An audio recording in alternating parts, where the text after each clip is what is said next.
Unaware I had just inherited $150 million, husband slapped wife for serving him. His meal late, what she did next, crushed him. He didn't just raise his voice. He raised his hand. The clock on the wall read 7:47 p.m. Dinner was 2 minutes late. Richard Brooks walked in, his face like thunder. 2 minutes, he hissed, seeing his empty place at the table. Is it that hard to do the one thing I ask? Emma flinched, her hands trembling as she rushed with the plate. I'm sorry, Richard, it's ready, right? His hand met her cheek before she could finish. The sound of the slap was sharp and brutal. It was so hard the dinner plate she was holding slipped from her fingers and shattered on the floor. And it all happened right in front of the large kitchen window, as their neighbors stood on the sidewalk, frozen in horror. He didn't look at the broken plate. He just stared at the red mark on her face. Next time, he growled, yanking the blind shut to hide his shame, know your place. Emma didn't know that at that very moment, in a quiet law office across town, a file with her name on it sat on a polished desk. Inside that file was a final decision from the court about her late Aunt Margaret's estate, a decision that made Emma the sole heir to a fortune worth $150 million. She swept the broken pieces off the floor while he complained about the food. He went upstairs texting another woman. She went to the bathroom, locked the door, and stared at her own reflection, the red mark on her face burning like a question. When her phone finally rang, and a calm male voice said, Mrs. Brooks, we need you to come in and sign your inheritance documents. The world shifted, but she didn't scream, didn't throw anything, didn't pack a bag. She went quiet, because sometimes the most dangerous woman is the one who stops begging and starts planning.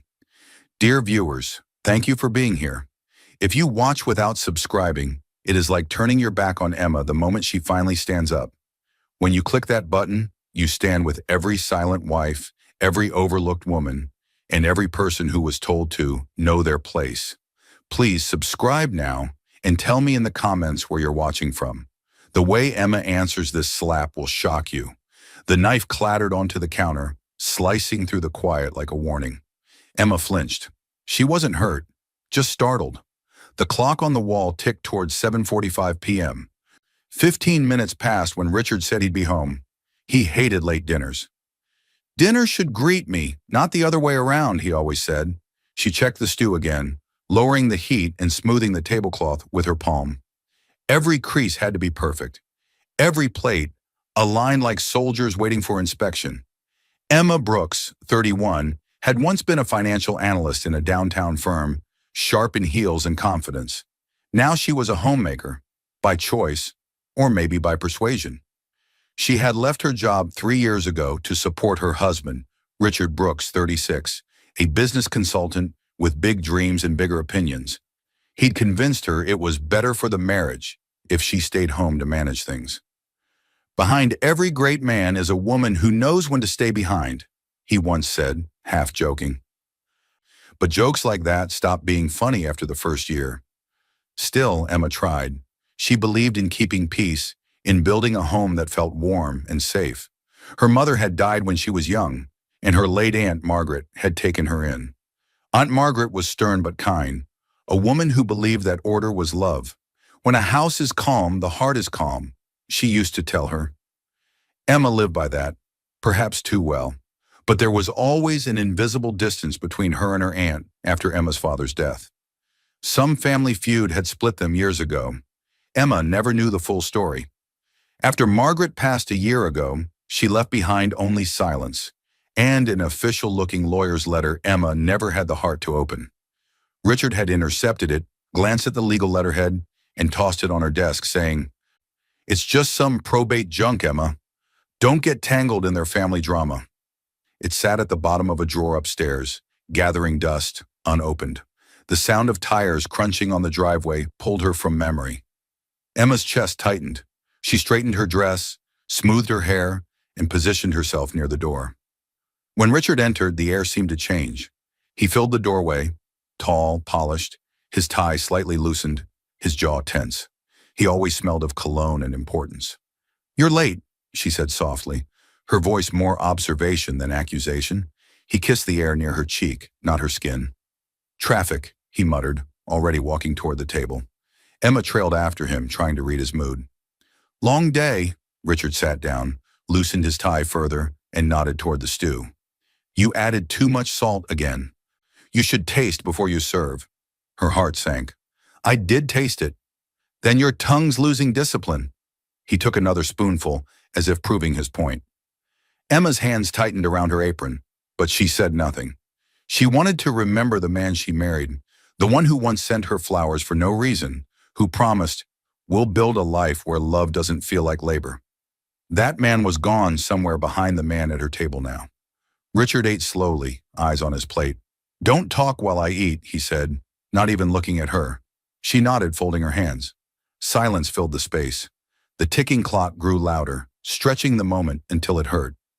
In the quiet, Emma's thoughts wandered again, back to the unopened letter from Aunt Margaret's lawyer. It wasn't that she didn't care. She just didn't think it mattered. Her aunt had been wealthy, yes, but distant. Surely whatever she left behind wasn't meant for Emma. She had closed that chapter years ago, after the funeral that Richard hadn't even attended because of a client meeting. He had actively discouraged her from going, calling it a distraction. Still, sometimes when the house was too quiet and her heart too heavy, Emma wondered what that letter said. She had dreams once, to open a financial consulting firm for women, maybe even help those starting over. But Richard called it a distraction. He wanted a wife, not a competitor. Are you listening? Richard's voice cut through her thoughts. Emma blinked. Sorry? He sighed loudly. You really need to learn focus, Emma. A wife should always know her husband's needs before he asks. His words came sharp but calm, the tone that scared her most. I'll do better, she said quietly. He nodded, satisfied, pushing his chair back. You always say that. As he rose, his phone buzzed on the table. A woman's name flashed across the screen. Samantha. Emma's stomach knotted. Richard's eyes darted to the phone. Without hesitation, he turned it face down and slipped it into his pocket. Work call, he said quickly, his tone too smooth. Don't wait up. He brushed past her, the faint smell of his cologne lingering in the air as the door shut behind him. Emma stood there motionless, her heart echoing the ticking clock. She stared at the empty plate, the untouched half of his meal, the silence pressing in like fog. For the first time, she noticed how large the dining room felt, when only one person was breathing. Her gaze drifted to the stairs, to the drawer where the old letter still waited, sealed and forgotten. A thought flickered, quiet but unsettling. Maybe it was time to open it. The argument began with a sound. A knife slammed against the counter, sharp enough to slice through morning peace. Richard's voice followed, deep and irritated. Emma, are you burning the eggs again? She wasn't. The eggs were fine, golden at the edges, just the way he liked them. But the question wasn't about food, it was about control.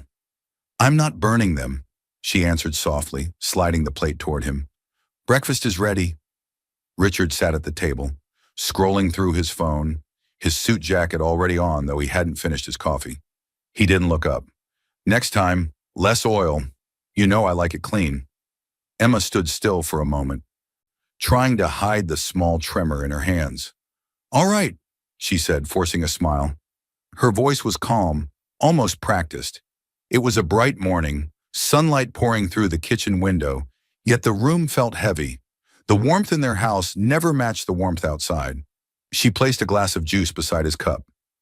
Richard, she began carefully, that law firm from my aunt's estate called the main line yesterday. They left a message. His name's Mr. Collins. He said it's important.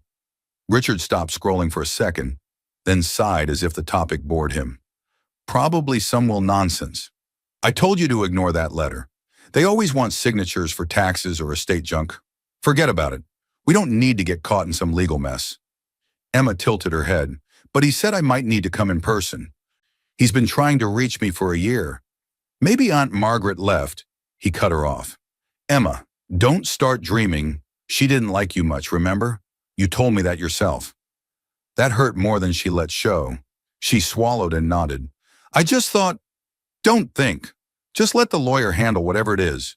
He stood abruptly, grabbed his coffee, and headed toward the living room.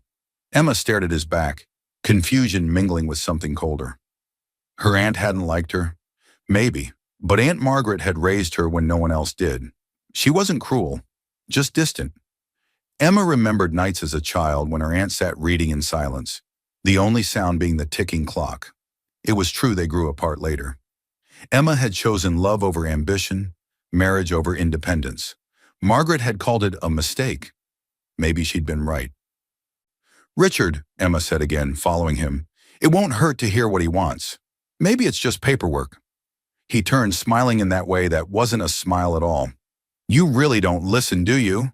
The way he said it wasn't loud, but it hit like a slap. Emma's body froze, heart thudding. He sighed, putting a hand on her shoulder as if to soften it. "You worry too much. Focus on keeping the home steady. Leave the business stuff to me." She nodded, lips pressed together. He kissed the top of her head, more out of habit than affection, then walked out the door. As soon as the door closed, silence wrapped around the kitchen. Emma exhaled slowly, staring at the plate of untouched eggs. She picked up the phone and looked at her recent call list. Mr. Collins. Voicemail. The number glowed faintly on the screen. Her thumb hovered over the callback button. Then she paused. No. Richard would be angry. She scribbled his name and number onto a yellow sticky note and pressed it on the fridge. "Just in case," she whispered. For a moment she allowed herself to remember her wedding day, her veil slipping as Richard helped her fix it. His whisper, "I'll protect you forever." The way he'd smiled then, all charm and confidence, made her believe she was safe. But that was before the corrections started. Small things like how she walked, what she wore, how she spoke. Now forever sounded like a sentence, not a promise. Her phone buzzed again, snapping her from thought. A message popped up from her best friend, Tara. Tara had been her college roommate, the one person who always spoke truth even when it hurt. "Tara, you sure he's faithful?" "My cousin saw him at the Hilton last week." Emma's breath hitched. She read the message twice, her fingers tightening around the phone. Hilton? Richard had said he was at a client meeting that same night. Her chest ached, but she typed nothing. Slowly, she deleted the message, her thumb pressing delete twice, once for the words, once for what they meant. "I trust him," she said under her breath, though even her voice sounded uncertain. She turned back to the fridge. The sticky note fluttered slightly in the breeze from the open window, as if reminding her it existed. Mr. Collins. She stared at the name longer than she meant to, then walked away.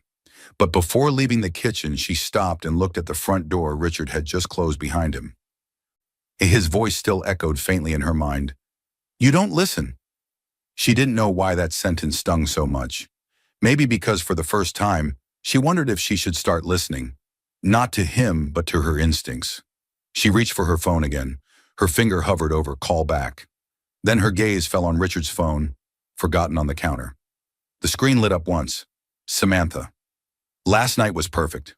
Same time today?" Emma froze, breath caught between shock and disbelief. The sound of his name in her head disappeared completely. Silence returned, sharp, accusing. Her eyes flicked to the phone, then to the fridge where the sticky note still waited. 2 ignored warnings, and now 2 secrets sitting in her kitchen. The sound came first, the shatter of porcelain against tile. Emma froze.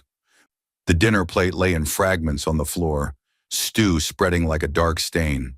She hadn't even realized she'd dropped it.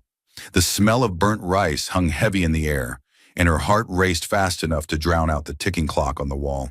She had been distracted all evening, the image of Samantha's text message burning in her mind. Richard's voice sliced through the room. "Emma, what is this? You can't do one simple thing right?" She turned quickly, breath shallow. "I'm sorry. I was just finishing the salad." His eyes flashed. "The food is late, the rice is burnt, and you're giving excuses?" She tried to speak, but her words came out small. "It's only 2 minutes." The sound of his hand hitting her cheek was louder than the plate breaking. The slap came so fast it stunned her body still. Her head jerked to the side, pain blooming hot and sharp. She didn't cry. She didn't scream. She just stood there, one hand slowly rising to her face. The mark burned, her pulse thudding against her palm. Her gaze, blurred and unfocused, drifted past Richard's shoulder. Through the large kitchen window which faced the front street, she saw them. Mr. and Mrs. Gable, their next-door neighbors, were standing stock-still on the sidewalk, their small dog's leash frozen in their hands. Their faces were pale, mouths slightly open in horror. They had seen everything. Richard, noticing her stare, spun around. He saw the neighbors. A flash of pure fury, different from his domestic anger. This was public humiliation, crossed his face. He didn't yell at them. He turned back to Emma, his voice a low hiss. "Now look what you've done."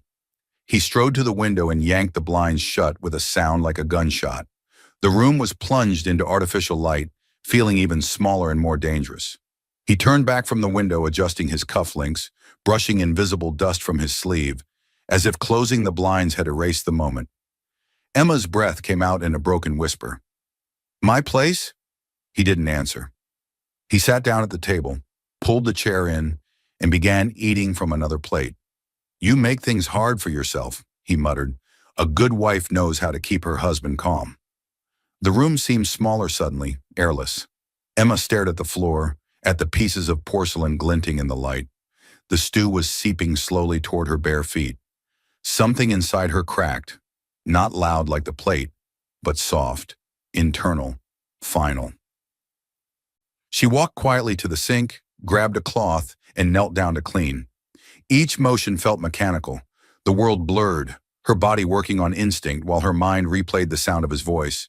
He kept eating, completely unfazed. "And wipe that mess before it stains the floor," he said, mouth full.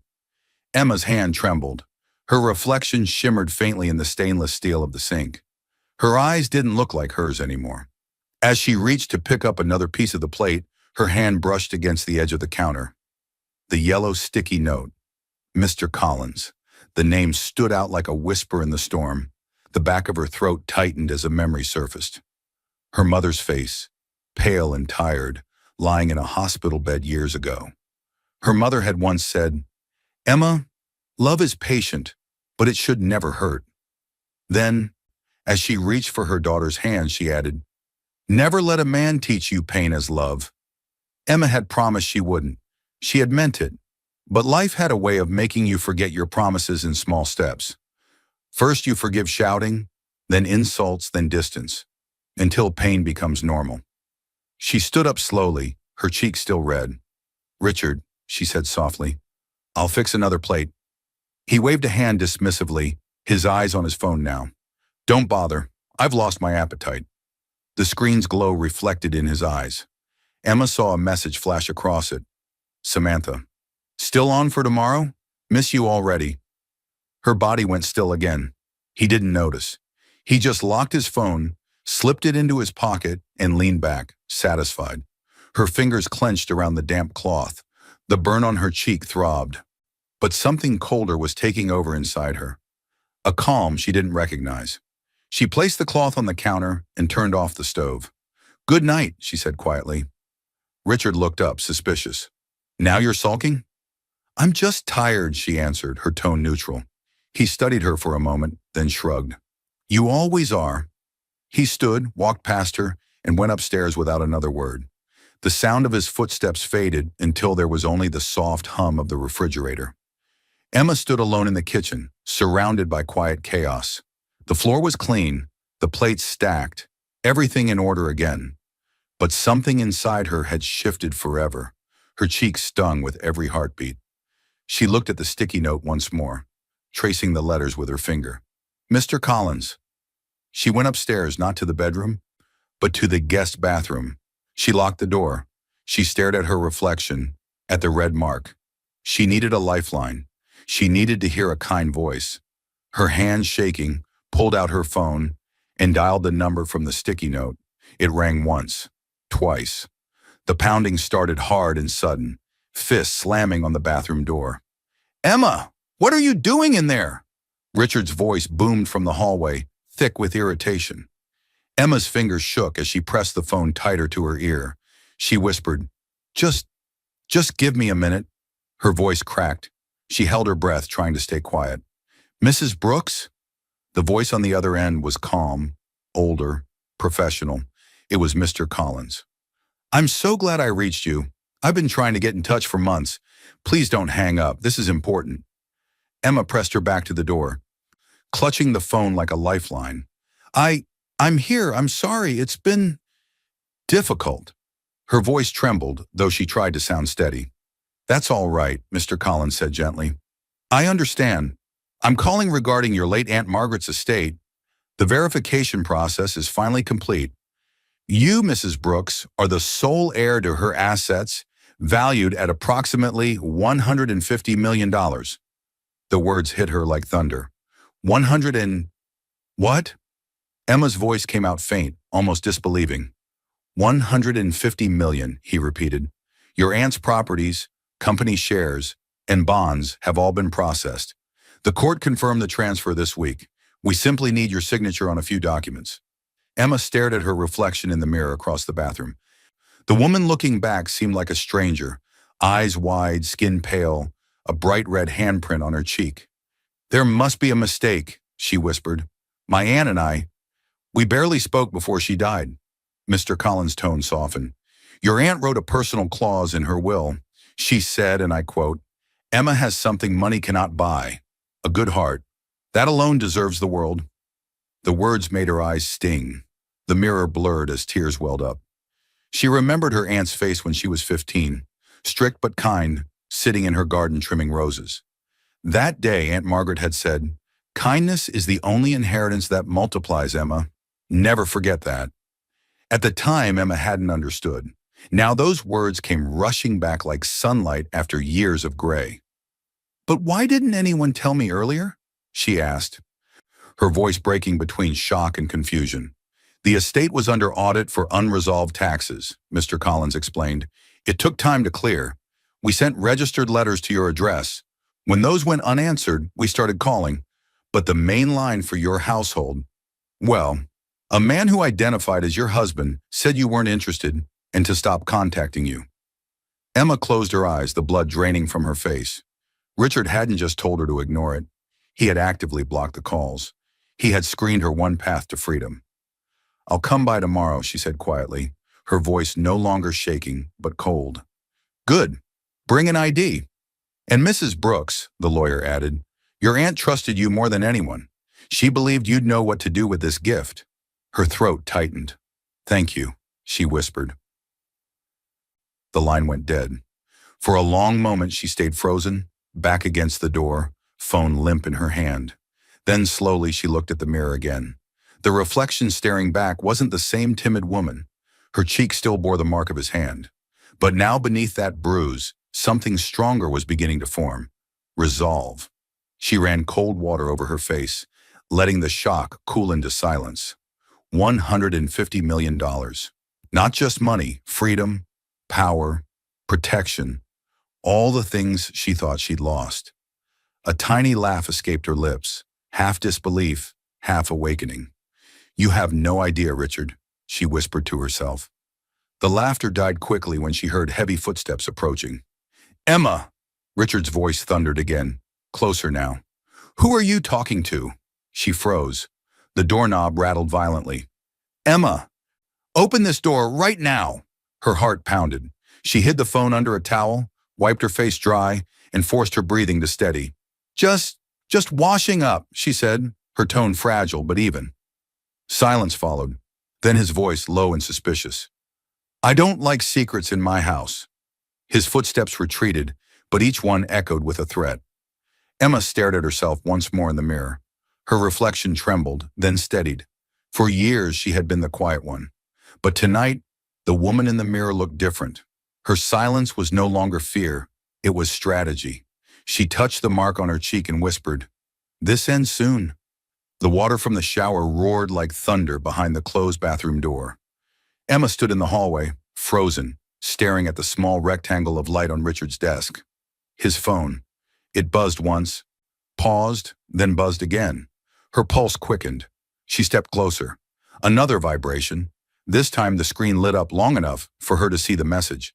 "Can't wait for tomorrow night, Sam." Her stomach twisted. For a moment she couldn't breathe. She reached out, her fingertips hovering just above the phone. Then with a shaky breath, she picked it up. His passcode, as always, was his own birthday. The arrogance of it. She unlocked it. The messages scrolled up endlessly. Long conversations filled with flirty jokes, hotel bookings, and voice notes. The words blurred before her eyes, but one line stood out.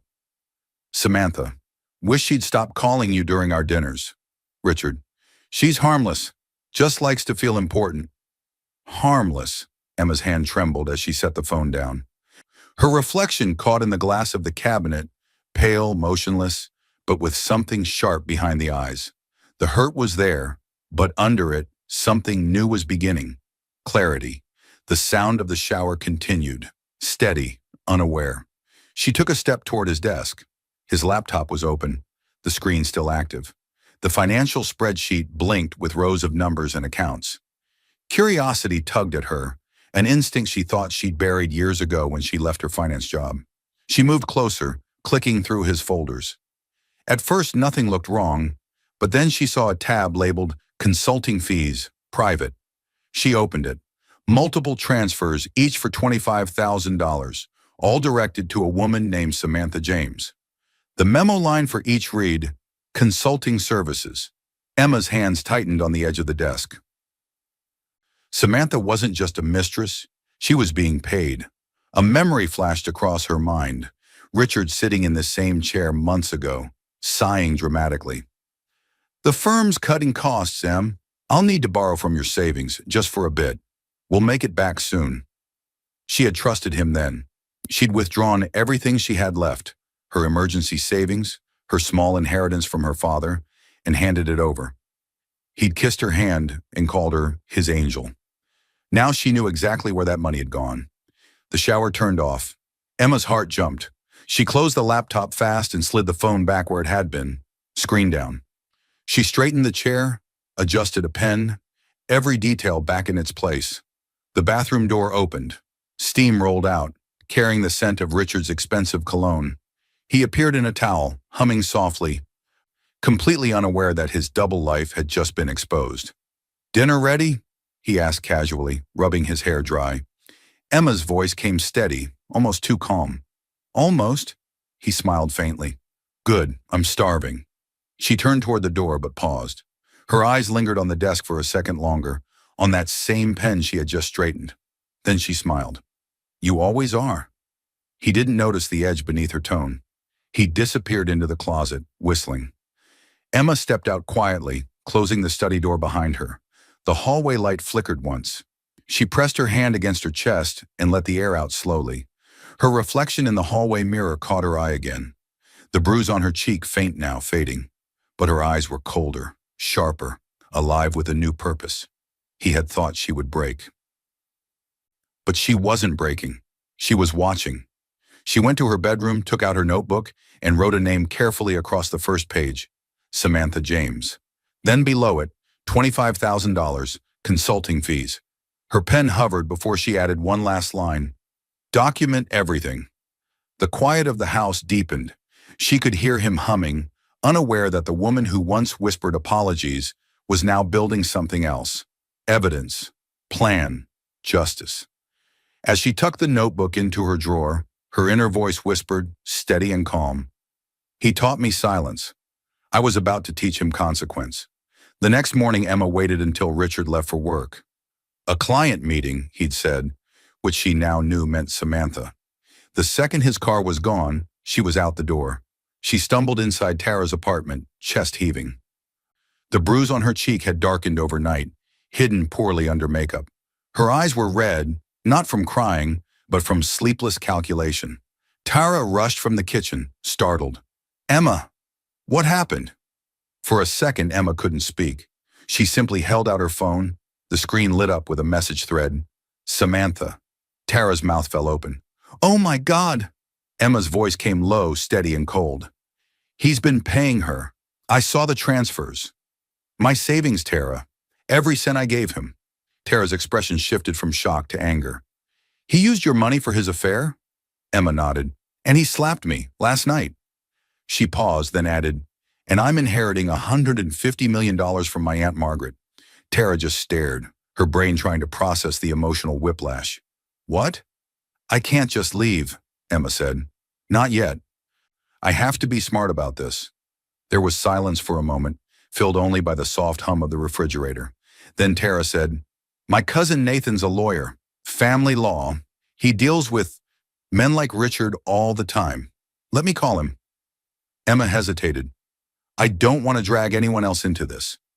"You're not dragging anyone," Tara said firmly. "You're taking your life back." Minutes later, Nathan arrived. A tall, calm man in his late 30s, dressed in a dark suit, though it was late afternoon. His voice carried quiet authority. "Emma, I'm Nathan Carter. Tara told me a little. You've done the right thing coming here." He listened as Emma described the slap, the affair, the money, and the hidden control Richard had kept over her life. Nathan didn't interrupt. He simply nodded, eyes sharp behind his glasses. When she finished, he leaned forward. "First rule, don't confront him. Let him believe you're still the same. That's how you collect proof. You'll need evidence of his abuse, infidelity, and misuse of funds.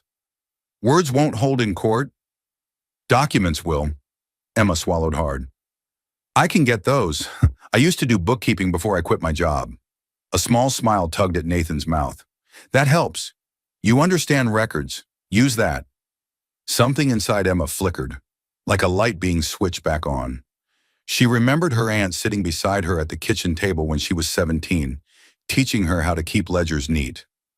"Always keep a record, even of kindness," Aunt Margaret had said. "Memories fade. Proof doesn't." That memory steadied her hands. "I'll start tonight," Nathan nodded. "Install a small camera in the house, somewhere ordinary. Keep copies of every file you find. And Emma," he paused, looking directly at her, "sometimes justice isn't loud. It's just airtight." Those words settled into her like a seed. By evening, Emma was back home. She moved quietly, like someone learning to breathe underwater. Richard was out.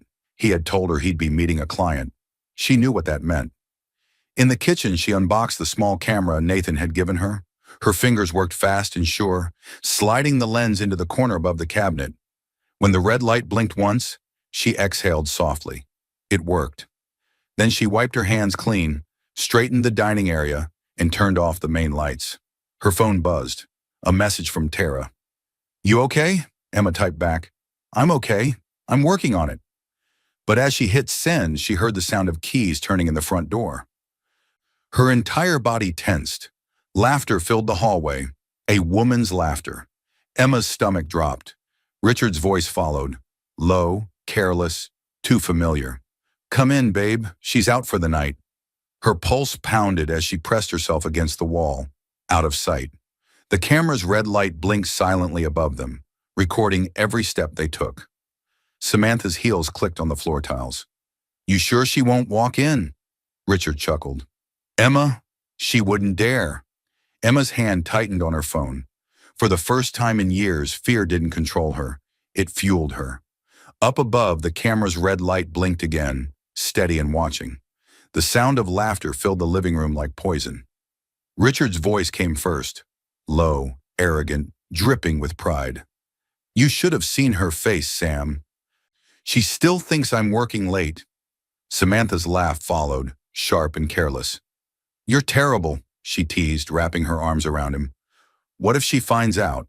He chuckled, settling back on the couch. "Emma, she's too busy playing the perfect wife, too scared to breathe without my permission." The hidden camera in the kitchen blinked red, capturing every word, every movement. Samantha tilted her head, smirking. "You really plan to leave her?" "Of course," Richard said, pouring himself a drink.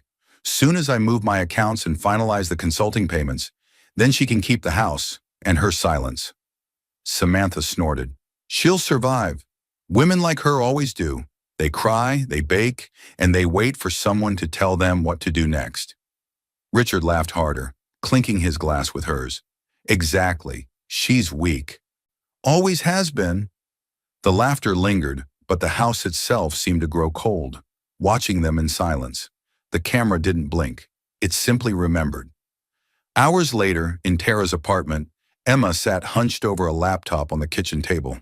The glow from the screen illuminated her pale face. Tara sat beside her, arms crossed, her jaw tight. On the screen, Richard's smirk filled the frame. His voice, once familiar, now sounded like a stranger's. Every word sliced through her like glass.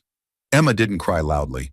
Her tears came silently, one after another, until her hands trembled too much to hold the cup in front of her. Nathan sat across from them, calm and composed, though his eyes flickered with quiet anger. "That's everything we need," he said firmly. "Infidelity, verbal abuse, financial fraud.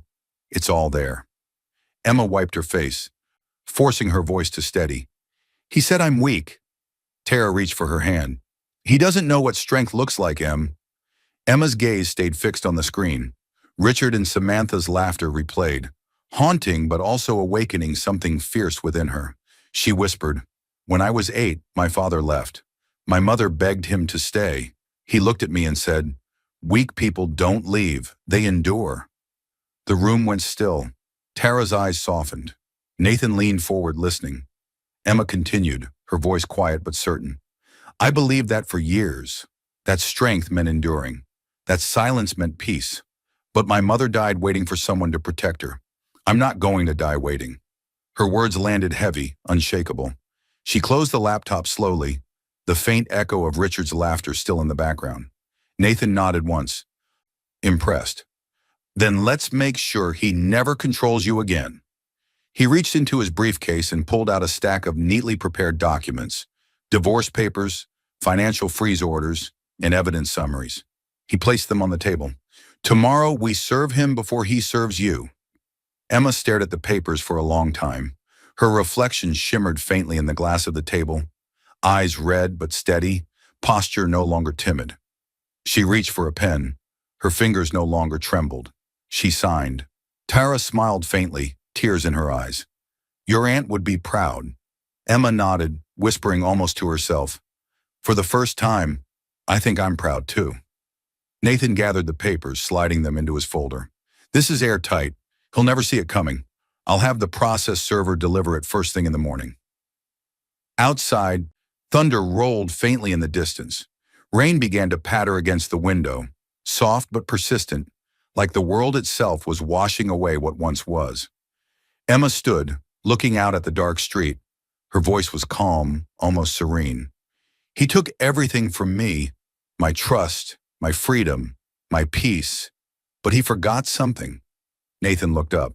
"What's that?" Emma turned, her expression unreadable. "I remember everything." The laptop screen behind her dimmed to black, except for one blinking notification from the camera feed. Recording. Active.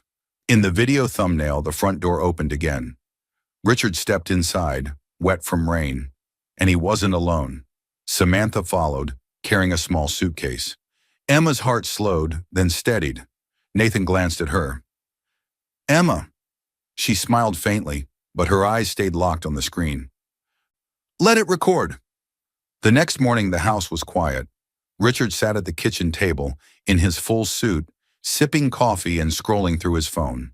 Emma was nowhere to be seen. He smirked, assuming she was sulking in the bedroom, just as she always did after he put her in her place. A sharp knock echoed through the foyer. Richard sighed, irritated by the interruption. "Emma," he yelled, "get the door." When no one answered, he huffed and went to the door himself.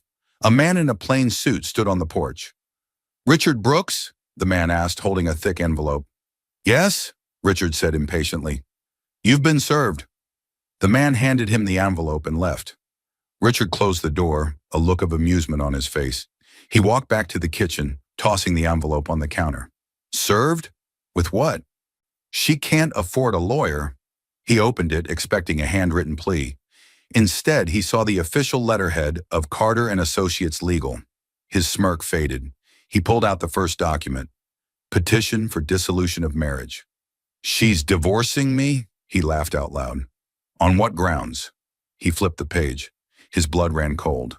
"On grounds of adultery, gross financial misconduct, fraud, and domestic abuse." "What?" he whispered. He frantically flipped through the next pages. They were labeled Exhibit A, Exhibit B, Exhibit C. Exhibit A was a series of high-resolution stills from the hidden camera, of him and Samantha on his couch, of him saying, "She's weak, always has been." Exhibit B was a full printout of his bank transfers. The $25,000 payments to Samantha James. Next to it were copies of Emma's bank statements showing the exact same amounts being withdrawn from her emergency savings just days before. Exhibit C was a medical report, time-stamped from the previous night, detailing a facial contusion consistent with a slap. Richard's hands began to shake violently. The papers slipped from his grasp. No, no, no, no. How did she? His phone buzzed on the counter. He stared at it, terrified. It buzzed again. It wasn't Samantha. It was his office. He picked it up. "Richard," his partner's voice was ice cold. "What the hell is going on? We just got a notification from the bank that all your corporate accounts are frozen by court order, pending a fraud investigation. And why is the press calling me about you and a $150 million inheritance?" Richard couldn't breathe. He dropped the phone. Frozen accounts, inheritance, evidence. It wasn't just a divorce. It was an execution. He grabbed his keys, his face pale with panic and fury. He had to get to the office. He had to fix this. He ripped open the front door and ran to his car, leaving the evidence scattered across the kitchen floor like the broken plate from the night before. The boardroom door slammed so hard the walls shook. "Who leaked this?" Richard roared, his voice slicing through the air like thunder. He stared at the tablet in his partner's hand. His senior partners sat frozen, exchanging uneasy glances. The silence that followed was heavy, too heavy for the room of men who once feared and admired him. At the far end of the table, Mr. Harlan, the firm's finance director, cleared his throat. "It wasn't a leak, Richard. It was part of the court filing. It's public record now." "What are you talking about?" Richard snapped, his eyes wild. Harlan slid his tablet across the table. On the screen, a headline glowed in bold letters. "CEO's wife inherits $150 million fortune. Files evidence-backed. Lawsuit alleging abuse, fraud, and infidelity." Below the headline, a photo of Emma stared back. Composed, calm, her eyes steady as she walked out of a courthouse surrounded by flashing cameras. Richard's jaw went slack. "No," he breathed. "She wouldn't dare." "She did," Harlan interrupted. "And the media's all over it. Investors are pulling out. Your accounts are frozen, just as the bank said. The auditors found the discrepancies in your consulting payments, particularly to one Samantha James." At the sound of her name, Richard's face drained of color. He grabbed his phone, his hands trembling. Message after message flooded the screen. "Bank alert. Account access restricted. Client, meeting canceled pending legal review." Samantha, "Don't call me. I can't be dragged into this." He slammed the phone down, his voice breaking into fury. "She set me up. That—" He stopped mid-sentence, realizing the room was still full. The very board members who once laughed at his jokes now sat in stony silence. Harlan looked at him, expression unreadable. "Richard, the company's reputation is at stake. The board has voted to suspend you effective immediately." Richard's mouth opened, but no sound came out. His power, his pride, was slipping faster than he could grasp. "No, you can't. We already did," Harlan said firmly. "Security will escort you out." Richard's eyes darted around the table, desperate for support, but no one met his gaze. He stumbled out of the boardroom, past the cameras waiting in the hallway. Shutters clicked. Reporters shouted questions. "Mr. Brooks, did your wife file charges?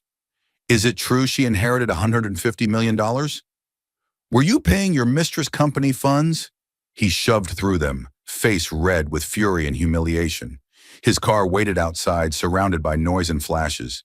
He yanked the door open, slamming it shut as if he could trap silence inside. But silence didn't come.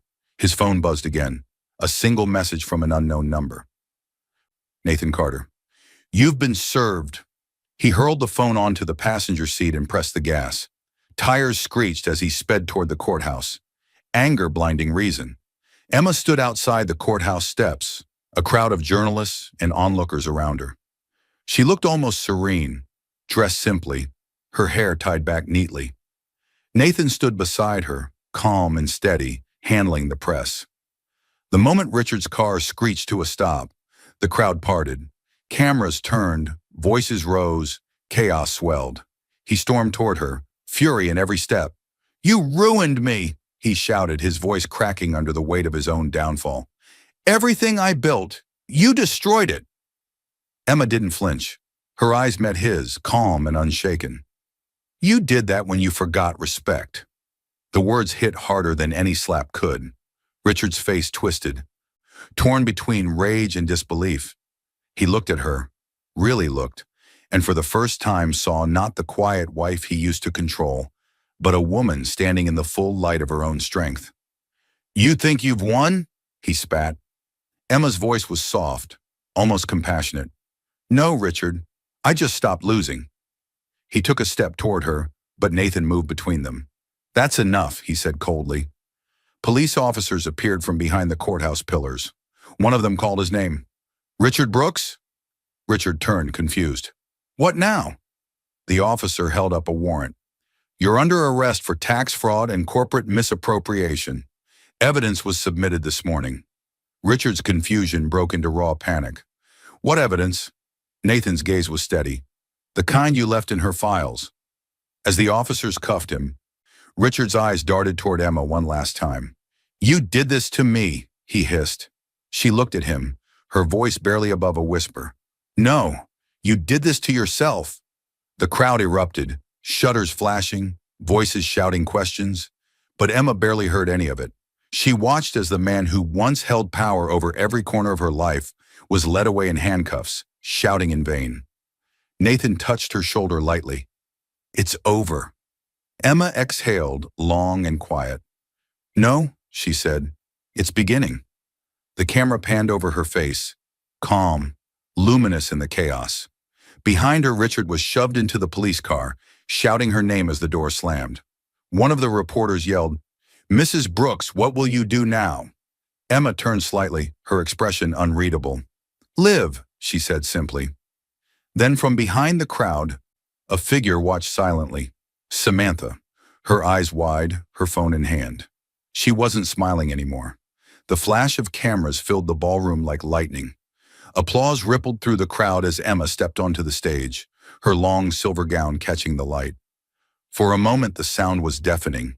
Cheers, voices, the rhythm of people rising to their feet. Then she reached the microphone, and everything went still. "Good evening," she began, her voice calm but strong. "When I was younger, I thought strength meant silence. I believed that if you endured enough pain quietly, you could turn it into peace. I was wrong." The room hung on her every word. "Tonight we open the Margaret Foundation, named after my late aunt, who taught me that kindness is the only inheritance that multiplies. This foundation will help women who are trapped, silenced or forgotten, find their way back to freedom." The audience erupted again, clapping, some even tearing up. At the front table, Tara grinned proudly, eyes shimmering. Nathan stood beside her, clapping softly, his face calm but full of respect. On the screens behind Emma, images flashed, women rebuilding their lives, shelters being opened, smiling faces of those who had already been helped by her early projects. Emma's voice continued, steady and emotional. "I once lost everything I thought defined me," she said, looking out over the crowd. "But it turns out I was never lost. I was only waiting to begin." The applause was thunderous. The moment was hers.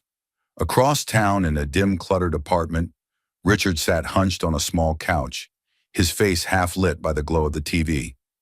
His expensive suits were gone. The walls were bare. The only sound was the quiet hum of the old refrigerator and Emma's voice coming through the speakers. He stared at the screen, frozen, watching her speak at the gala. Confident, graceful, untouchable. "Kindness," she was saying, "is not weakness. Forgiveness isn't surrender, it's strength." Richard's hand tightened around the empty glass in his palm. His eyes glistened, not with anger this time, but regret.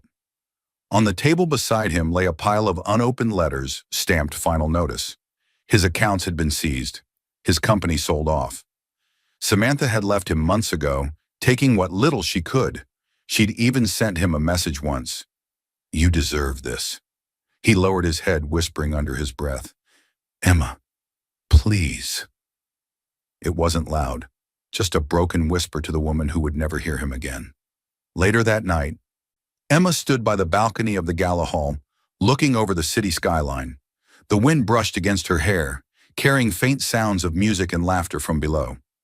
Tara joined her, holding 2 glasses of champagne. "You did it," Tara said softly. "You actually did it." Emma smiled. "No, we did." Nathan appeared a moment later, his tone warm but steady. "The board from the Women's Council just called. They want to feature your story nationwide." Emma laughed quietly, her voice full of calm. "Funny. He once told me no one would ever remember my name." Tara nudged her gently. "They will now." For a moment, the 3 of them stood together, watching the city lights. Emma turned back toward the hall where guests mingled, laughter echoing. Her world had changed completely, but it finally felt right. She glanced at the TV in the corner, where a news segment replayed clips of her speech. Beneath her photo, the headline scrolled, "Emma Brooks, from silence to strength." Her reflection met her gaze in the window, peaceful, composed, and free. Later that evening, as she walked alone toward her car, Emma passed a small jewelry store, still lit for the night. In the window sat a familiar necklace, a delicate silver pendant Richard once refused to buy her, saying, "It's too expensive for something you'll never wear." She stepped inside. The clerk smiled. "A gift?" Emma returned the smile softly. "No," she said, reaching for the necklace. "A reminder." She fastened it around her neck, looking at her reflection in the mirror. For the first time in years, she saw herself, whole, powerful, alive. As she walked back into the cool night, her voice played in her head like the final line of her own story. "He divorced me, thinking I'd be nothing without him. Turns out I was everything without him." The camera followed her out into the city lights, confident, unstoppable. And then, as the screen began to fade, her voice returned one last time, calm and certain. "The slap wasn't my ending. It was his beginning of regret." Unaware his wife had just closed a $200 million business deal, husband abandons her in the delivery room to marry his ex. What she did next. He didn't just step out for a call.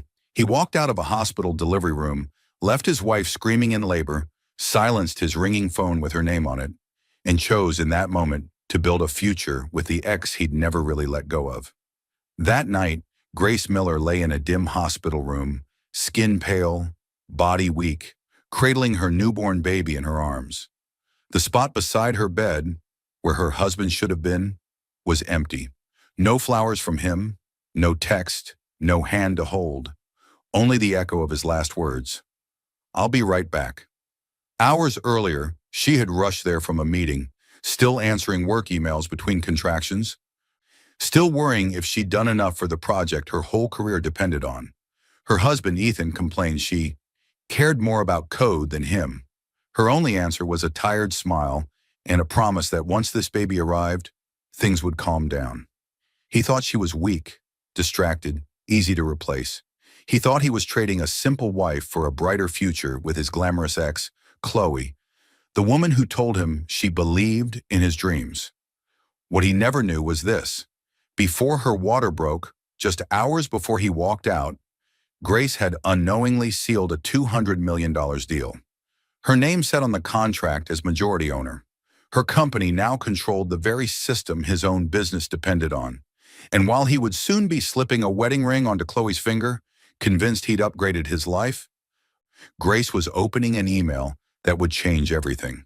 Not just for her, but for him.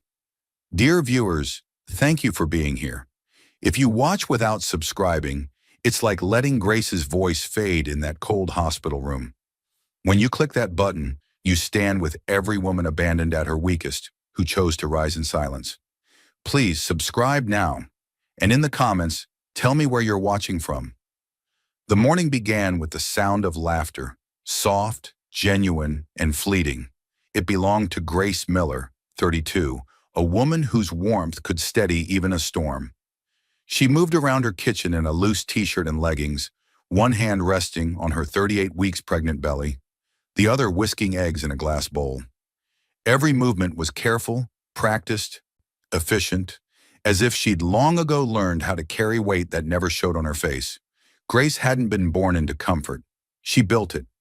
Years earlier, she'd started a tiny app development company from this same kitchen table, her old laptop balanced between bottles and baby formula. Her father had died when she was 22, leaving her nothing but a dusty toolbox and a handwritten note. Build something that lasts longer than pain. The line lived in her like a second heartbeat. It pushed her through nights of red-eye coffee, client rejections, and code that crashed at 3 a.m. That little app company, Brightwave Technologies, had begun as a simple platform to help small shops track sales. Today, after years of grinding, it was on the verge of being acquired by a global tech firm for $200 million. The deal was technically scheduled to close the next morning, pending final signatures and automated confirmations. Grace had signed her last round of digital documents near midnight, curled next to her husband, Ethan Miller, 35, an accountant who loved to introduce himself as the man behind her success. He wasn't. Now Ethan sat at the kitchen counter, scrolling his phone, half listening, half existing. His thumb flicked past images of beach resorts, luxury watches, engagement rings. His expression held that familiar mix of boredom and quiet resentment. There was a time when he'd bragged about her in every room. Somewhere between her rising investor calls and his stalled promotions, admiration had curdled into envy. "Coffee's ready," Grace said, setting a mug beside him. "Extra cream, no sugar." She remembered his preferences even when he seemed to forget hers. He grunted, eyes still locked on the screen. Grace smiled anyway, hiding the sting. "You've got that meeting today with the finance firm, right? About refinancing the line of credit?" He exhaled sharply. "Yeah, trying to fix the mess your genius schedule made with our tax filings. You remember when we actually had time to talk before you became CEO of the universe?" Her hands paused barely. Then she forced a small laugh. "I'll take the blame for everything, as usual." The line wasn't sharp, it was tired. She'd learned that confronting him meant days of sulking and icy silence. She sat opposite him and flipped open her laptop.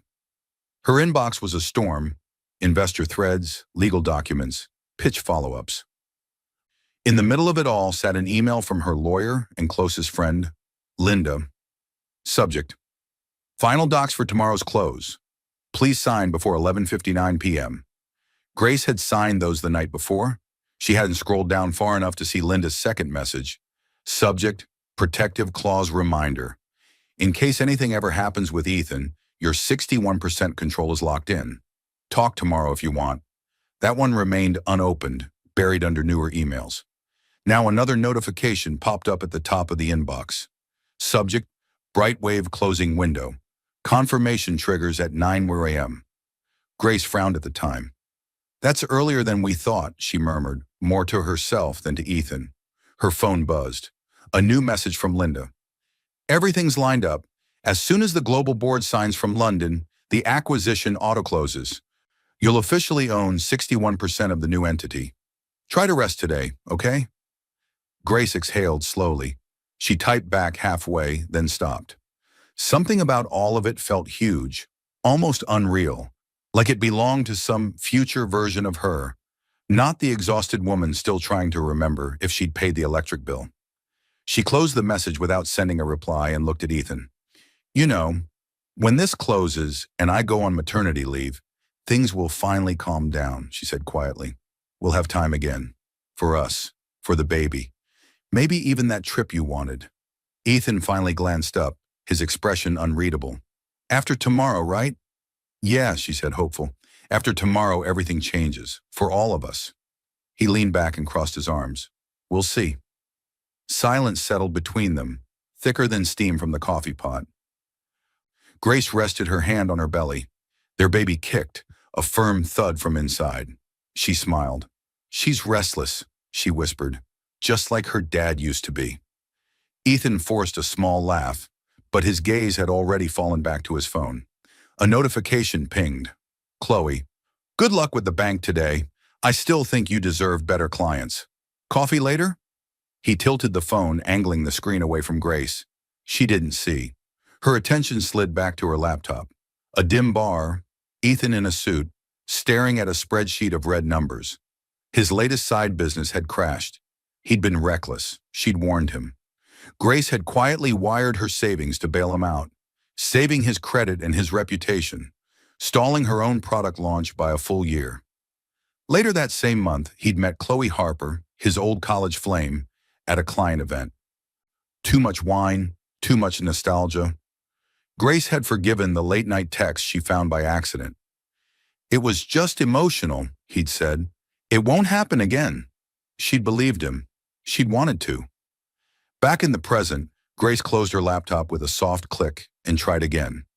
You know, she said, voice gentler, I still remember when you used to bring me coffee at 2 a.m. and say you loved watching me build something from nothing. He didn't look up. People change, Grace. The words sliced through the morning air. She reached across and brushed a few crumbs off his sleeve. Well, I hope we don't. She stood and walked to the kitchen window. Sunlight slid across her face as she whispered, almost to herself, tomorrow will be better. It has to be. Behind her, Ethan's phone buzzed again. Chloe, I'll be near your office later. We really should talk before her deal goes through. He smirked, typed back quickly, then slipped the phone into his pocket. Grace turned, catching the tail end of that half-smile. What? Nothing, he said, finishing his coffee. Just business. He walked out of the kitchen, leaving behind the diminishing echo of his footsteps and the faint smell of burnt toast. Grace placed her hand on her belly and spoke softly to her unborn child.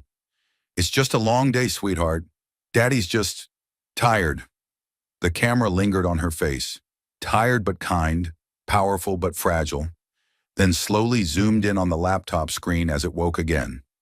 A new email sat at the top. Subject, Brightwave closing, London board signatures received, auto finalization in progress. And just below it, an older unread email from Chloe Harper, sent weeks earlier. Ethan, are you sure she doesn't suspect? Call me before she signs anything. Outside, a car engine started. Ethan's reflection flickered in the kitchen window as he checked his phone again. A calendar reminder blinked across the screen. Meet Chloe, office parking lot, 4 p.m. Tomorrow. The scene opens on Ethan's white sedan, parked crookedly at the back of the lot. The sound of his heartbeat seems louder than the soft hum of the engine. He slams the car door shut, checking his watch. It's 3:56 p.m. His phone buzzes. Chloe, I'm outside. It's been a long time. He sees his reflection in the dark screen, hair perfectly styled, jaw clenched, eyes carrying a kind of hollow. He turns. A sleek silver car glides into view and pulls into the space opposite him. The door opens, and Chloe Harper, 33, steps out, elegant, composed. The kind of woman who always found the light in a room without trying. She walks toward him, heels clicking on asphalt. Ethan, she says softly, still punctual. I miss that. Her voice is the same, smooth, low, persuasive, the kind that could take a half-truth and make it sound like destiny. Ethan forces a smile. You shouldn't be here. I'm here for the coffee you promised, she says, leaning casually against her car.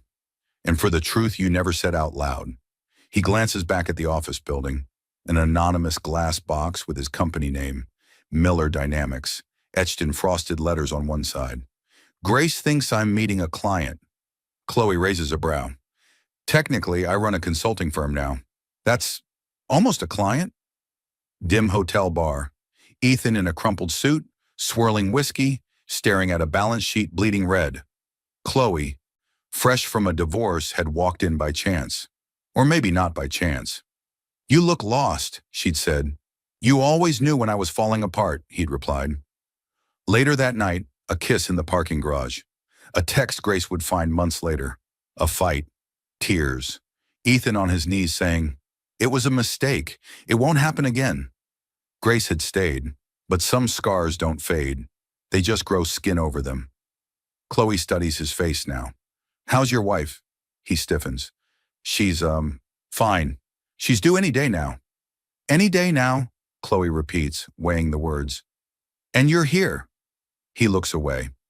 You said you had something about Brightwave. Her expression sharpens. Business Chloe surfaces. I do, she says, pulling out a folder from her leather bag. Your wife's company is undervalued. The firm buying her out is getting a bargain, Ethan. They'll use her system architecture to lock competitors out, including you. Ethan frowns. I thought you were just doing strategy work. Since when are you tracking Grace's contracts? Chloe shrugs lightly. This industry is small. People talk. Some of those people pay me to listen. She flips open the folder, revealing printouts, market valuations, competitor lists, projections. I know what Brightwave is really worth, she whispers, and I know she kept her majority stake. 61% from what I've heard. Ethan swallows. Grace doesn't even read half of what her lawyer sends. She just signs and moves to the next thing. Exactly, Chloe says. She's brilliant with product, but emotionally, she lets the sentence hang. She trusts you. Silence stretches between them. You always wanted to be the man in front, Chloe presses. The one people called visionary, not the quiet husband in the background of her success photos. Ethan's jaw tightens. Flashback Grace's office 1 year ago. Grace stands in a small but bright office, exhausted but glowing. Her team claps as she signs a Series B term sheet. Ethan stands behind her, clapping slower, smile thin. A colleague jokes, behind every successful woman is a patient man. Laughter. Ethan's smile freezes, his nails digging into his palm in his pocket. Back to present. Chloe lowers her voice. I started a consulting firm that could use someone like you.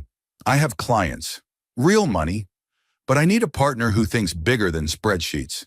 He scoffs, but it sounds more like a plea than a protest. And what? I just walk away? From Grace? From the baby? You told me last year it was already over, she says quietly. That you felt invisible.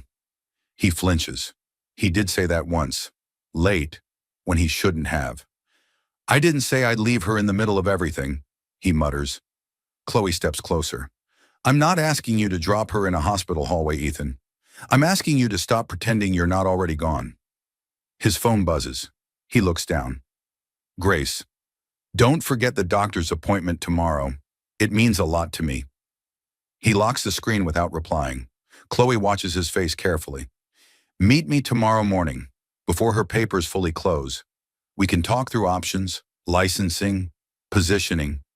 Maybe we save you from being cut out of your own future. There's a storm in his eyes. Duty, fear, ego, hunger. He nods just once. Tomorrow. She smiles, satisfied. Tomorrow, then. She gets back into her car. The engine purrs to life. She drives off slowly, leaving him in the golden light of a parking lot that suddenly feels colder. He finally opens his email, thumb shaking. A new message from Chloe. Subject. I know what Grace's company is worth. Let's talk before she realizes it. He stares at it, jaw tightening. Some promises don't break in one loud moment. The narrator's voice whispers over the scene. They start cracking days before anyone hears the sound. The hallway pulsed with movement. Nurses in scrubs, wheelchairs rolling, monitors beeping in overlapping rhythms. On a rolling bed, Grace gripped the side rails as another contraction racked her body. Sweat beaded on her forehead. Her face was pale but focused, jaw clenched. Deep breaths, Grace, Nurse Marissa, mid-30s, calm and experienced, coached. In through your nose, out through your mouth. You're doing great, Grace gasped. Where's Ethan? He's in the waiting area, Marissa lied gently. He had been, 15 minutes ago. They wheeled Grace into the labor room. A wall-mounted monitor showed her contractions climbing into sharp peaks. The attending obstetrician, Dr. Hale, checked her progress. 7 centimeters, he said. You're moving fast. Baby's heart rate is good. Husband will be in any minute. Grace nodded weakly. He promised he'd be here this time. On a small side table, her phone buzzed. An automated notification from her email app flashed briefly. New message. Brightwave closing confirmation. 200 million acquisition completed. Nobody noticed. The screen went dark again. Ethan stood near the automatic doors, phone pressed to his ear. His leg bounced restlessly. On the screen, Chloe, incoming call. He hesitated, then answered, voice low. Chloe, now's not a good... I'm outside, or she blurted, her voice shaking. You weren't picking up. I had to come. Ethan's heart dropped. Outside where? The hospital, she said. You said we'd talk before everything becomes final, before she signs her life away, before you lose your chance. He exhaled, torn. Down the hallway behind him, a nurse wheeled a cart past, calling out, Where's the husband for Grace Miller? We're closing in on delivery. He turned, looking toward the corridor leading back to the labor ward. For a second, he saw Grace's face in his mind. Breathless, trusting. Chloe's voice cut through. If you don't come now, Ethan, there's no point talking about your future at all. Her deal just closed. My contact texted. London signed. It's done. He froze. What? She owns everything, Ethan, Chloe said urgently. Brightwave's IP, the core system Miller Dynamics built on. If we don't move now, she can shut you out with a single licensing decision. A beat. The monitors in the distance beeped. A newborn cried from some other room. A coffee machine whirred in the corner. Ethan's phone vibrated in his other hand. Call waiting. Unknown. Hospital ward. He ignored it. Chloe whispered, Come downstairs, 5 minutes, just talk. He looked back toward the corridor one last time. Then he whispered the sentence that would echo for the rest of his life. I'll be right back. And he walked out. The automatic doors slid shut behind him with a soft, final hiss. The air was cool, carrying the scent of impending rain. Chloe stood by her car, arms wrapped around herself. Makeup slightly smudged as if she'd been crying. When she saw him, relief flashed across her face. You came. Ethan rubbed his forehead. Grace is in active labor, Chloe. This has to be quick. I know, she said. That's why we don't have time to pretend anymore. She pulled a printout from her bag. This is a summary of the acquisition terms. My contact on the inside leaked it. She's the majority shareholder, Ethan. 61%. That means she can decide who gets licensed access to Brightwave's system. Your company runs on that architecture. If she says no, your investors walk. He stared at the page but didn't really see it. Grace would never do that. She's not vindictive. Chloe stepped closer. You told me she doesn't even know what she's sitting on yet, that she signs what her lawyer sends and moves on? So who's really in control of your future? Your wife or a board and a lawyer you've never met? His phone rang again. Hospital call. This time he looked at the screen. His thumb hovered. Chloe placed her hand over his. If you go back in there and just play the good husband, nothing changes. You'll still be the man in the background of her story. Inside, down the corridor, Grace cried out, Ethan! As another contraction hit. Marissa squeezed her hand. Where is he? Grace gasped. He stepped out for a call, Marissa said. He'll be right back. But outside, Ethan's phone stopped ringing. He silenced it and slid it into his pocket. I just need to think, he muttered. Then think with me, Chloe said. Somewhere we don't have a clock ticking over your head. They got into her car. The engine started. Headlights cut through the gray afternoon. Grace's breathing turned shallow. Dr. Hale frowned at the monitor. Her blood pressure's dropping, he said. Let's keep her focused. Where's the husband? Call him again. Marissa hit redial on the charted contact labeled Spouse Ethan. The call went straight to voicemail. She swallowed, forced a professional smile, and gripped Grace's hand. You're not alone, okay? We're right here. Breathe. For your baby. Grace's vision blurred. He said he wouldn't leave when it mattered. Another contraction tore through her. Push, Grace! Dr. Hale shouted. You're almost there! The room erupted into focused chaos. Nurses moving in practiced rhythm, instruments clinking, the monitor beeping faster. Grace's world narrowed to pain, noise, and the empty space at her side where Ethan should have been. Doctor, fetal heart rate dipping, a nurse called. Grace heard the words as if underwater. The edges of her vision darkened. Stay with us, Grace, Marissa shouted. Breathe! Just as everything threatened to go black, one sound cut through it all. A baby's cry, sharp, clear, defiant. Grace's head fell back against the pillow, tears spilling down her cheeks. Then, darkness. In Chloe's car, Ethan stared at his silent phone as a new notification slid across the top of the screen. Email received, Brightwave closing, 200 million confirmed. He didn't open it. Fade out. The room was too quiet for what had just happened. Hours after the chaos of delivery, Grace lay propped against pillows, skin pale, eyes heavy. A faint IV line ran into her arm. The worst of the bleeding had been controlled, but the doctors had kept her sedated for a while to stabilize her. Now finally awake, she cradled her newborn daughter against her chest. The baby's tiny fingers curled around the edge of Grace's hospital gown, breathing slow and steady. Proof of life. Proof that something pure had survived the storm. Grace's voice came out hoarse. "Ethan!" Nurse Marissa stepped in, tired but smiling. "Hey, warrior, you scared us for a minute there." Grace blinked, trying to piece together fragments. "The baby, is she okay?" "She's perfect," Marissa said, adjusting the blanket. "Strong lungs, good weight. You did it." Grace swallowed, tears filling her eyes. "My husband, did he see her?" Marissa hesitated, just long enough for Grace to notice. "He stepped out during your labor," Marissa said carefully. "We tried calling him when things got complicated. His phone went straight to voicemail. He hasn't checked back in yet." "Stepped out," Grace repeated, the words hollow. She stared at the door for a long moment, as if his shadow might appear in the frame. "He said he'd be right back," she whispered. Marissa laid a gentle hand on her shoulder. "For now, focus on resting. You lost a lot of blood. Your body needs time to catch up with your heart." She tucked the blanket around Grace and her daughter, then quietly left the room, closing the door halfway. The silence grew heavier.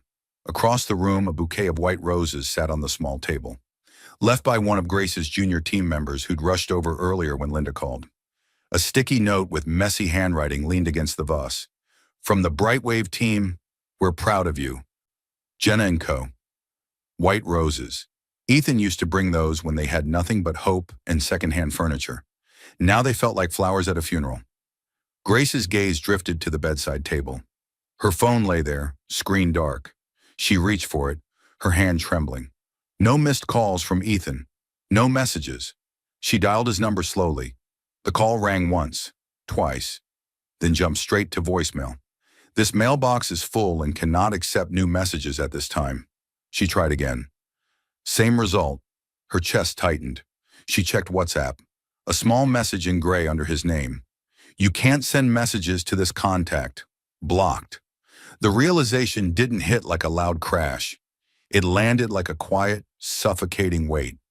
She put the phone down carefully as if it might shatter. Sunlight streaming through stained glass windows. Grace in lace, hands shaking, eyes shining. Ethan looking at her as if she were his whole world. "I'll love you," he'd said, voice thick with emotion, "even when you stop loving yourself. I'll be there on your best days and your worst. I'll never walk away when it matters." In this hospital room, the words felt like someone else's script. The baby whimpered softly. Grace rocked her gently, tears slipping down her cheeks onto her daughter's hair. "It's okay," she whispered. "Mommy's here. Mommy's not leaving." Her eyes fell on her open hospital bag on the chair. Her laptop, still inside, blinked faintly with a low-power light. A small instinct nudged her. Check it. Carefully, she moved the baby into the bedside crib, making sure the rails were up. She winced as she shifted, stitches pulling, muscles protesting. Then she shuffled to the chair and flipped open the laptop. The screen woke up. Email inbox. Hundreds of messages. Near the top, subject, Brightwave closing, acquisition completed. From Global Horizons Tech, legal. She clicked. "Dear Grace, we are pleased to confirm that the acquisition of Brightwave Technologies has formally closed as of 9:02 a.m. local time. In accordance with the restructuring agreement dated 2020, you are recorded as holding 61% equity in the newly merged entity. Full transfer of funds, 200 million valuation, and updated IP registrations are in progress. Congratulations. Legal team, Global Horizons Tech." Grace stared at the screen. She reread the words 61% equity and 200 million 3 times, her brain working slower than her eyes. Her husband had walked out of the hospital, blocked her number, and disappeared. On the same day, she had become the controlling owner of the system his own company depended on. Slowly, a different kind of clarity began to form behind the fog of hurt. Another message from Linda waited just under the first. Subject: Protective Clause. Confirmed. Your 2020 clause is active. In case of marital separation or breach of trust, all decision-making power for Brightwave and its licensed IP remains solely with you. No spouse can sign or influence licensing agreements without your explicit written consent. Call me when you're able. Proud of you. L. Grace covered her mouth with her hand. He hadn't just left her.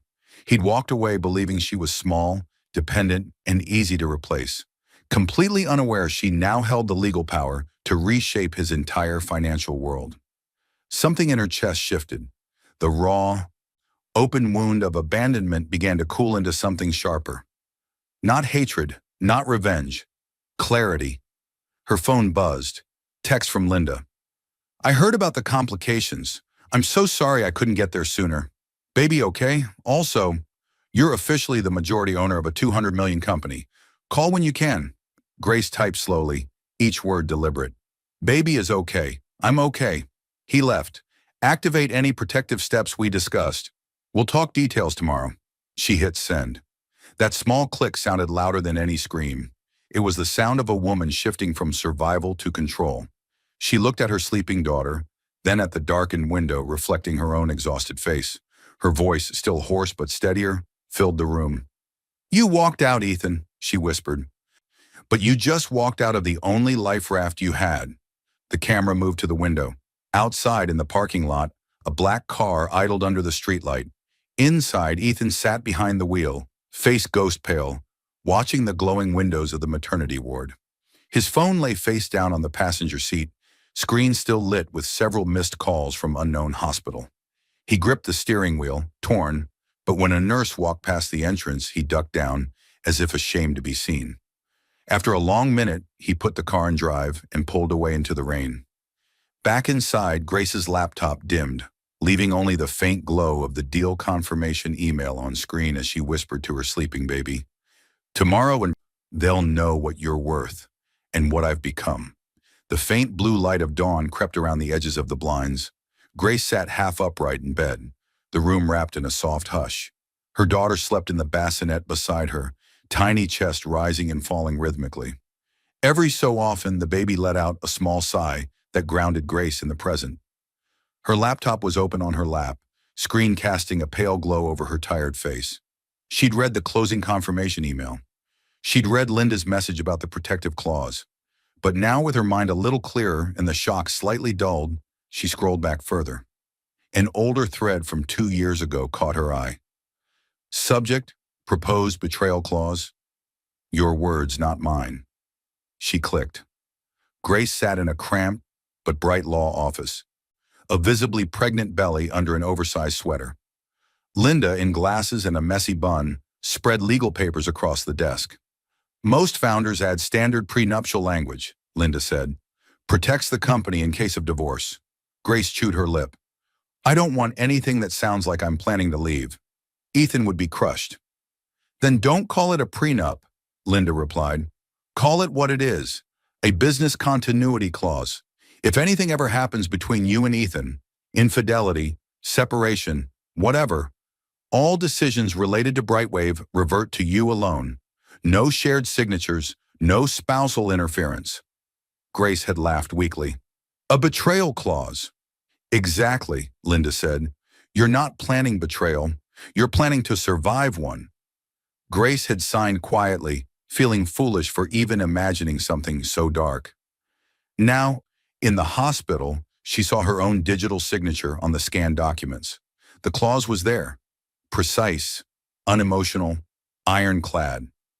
In the event of marital breakdown, abandonment during critical health events, or breach of trust impacting company safety, all rights, shares, and decision-making power for Brightwave Technologies and any associated IP remains solely with Grace L. Miller. Her fingers trembled as she traced the line with her eyes. Abandonment during critical health events. She looked at the empty chair beside her bed. He'd picked the worst possible day to walk out. Back in her inbox, the newest email blinked. Subject: licensing implications. We should talk. From Linda. Grace opened it. With the clause active and the acquisition closed, you alone decide how Brightwave's system is licensed going forward. I know Ethan's company uses your architecture. We can choose to A. Continue licensing under strict commercial terms, or B. Let current contracts expire and redirect clients to safer partners. You're in control. No rush. Focus on healing first. Just wanted you to know. You're not powerless. L. Grace let out a shaky laugh that sounded half like a sob. Ethan hadn't just misjudged her value. He'd misread the board, the lawyers, the clause, the entire playing field. He thought she was the weakest piece. She was the board. She glanced at her baby. You're going to grow up seeing your mother as she is, she whispered, not as someone waiting to be chosen. She opened a new email to Linda. Subject: next steps. Hi L, thanks for everything. Activate all protective mechanisms related to abandonment and breach. Remove any administrative access Ethan still has to company accounts. I'm not ready to talk divorce yet, not while I'm still hooked up to IVs, but start drafting separation papers. Include a clause that keeps Brightwave and its IP completely off the table. We'll discuss licensing terms for Miller Dynamics once I'm discharged. G. She read it once, twice, then hit send. It felt like flipping a switch from shock to strategy. She leaned back against the pillows, exhaustion washing over her in waves, but underneath it now, a sturdy layer of resolve. Her phone buzzed suddenly. For a moment, her heart jumped, ridiculous hope flaring. I'll explain everything tomorrow. Don't make any big decisions yet. I just need time. No apology. No. How's the baby? No. Are you okay? Just control, even from a distance. Grace stared at the message for a long time. Then she typed a reply, slowly. She erased it, typed another, erased that one too. Finally, she put the phone down without responding. Her silence was her first answer. She turned her head and watched her daughter sleep, tiny fists tucked by her face. You and I, Grace murmured, will make our decisions on our timeline, not his. She reached over and gently closed the laptop. The screen went dark, leaving only the pale glow of the monitor by the crib. Outside the hospital, a black car parked under the streetlight again. Ethan sat inside, staring up at the building as if he could see through to her room. He dialed a number. Yeah, he said quietly into the phone. It's me. We need to move faster. If she realizes what she can do with those licenses, I'm finished. A pause. I don't care how it looks, he added. Just make sure tomorrow's meeting with the investors still happens. He hung up, gripping the steering wheel. He thinks, the narrator's voice whispered over the image, that tomorrow is still his to manage. The wind rolled in from the ocean, lifting flower petals from the aisle and scattering them like confetti the sea didn't ask for. Guests in white and champagne-colored outfits murmured politely as they took their seats. A small string quartet played something romantic and expensive sounding. Phone cameras were already out, capturing every detail. At the altar stood Ethan Miller, thinner than before, eyes shadowed despite his immaculate white suit. Beside him, Chloe Harper adjusted her veil, every diamond on her gleaming like proof that she had won. At least, that's what she thought. The officiant smiled into the sunset. We are gathered here today to celebrate a new beginning. Ethan swallowed.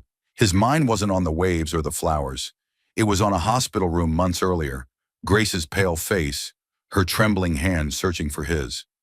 The first time he'd seen his daughter only came days later, when he'd asked for a photo through a mutual friend instead of walking into the ward.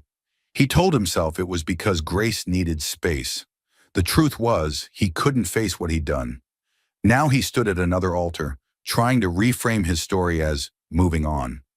Chloe slipped her hand through his arm. You finally got what you deserve, she whispered. A fresh start, no more drama, no more poor me stories from your ex. Her voice was sweet, her grip was not.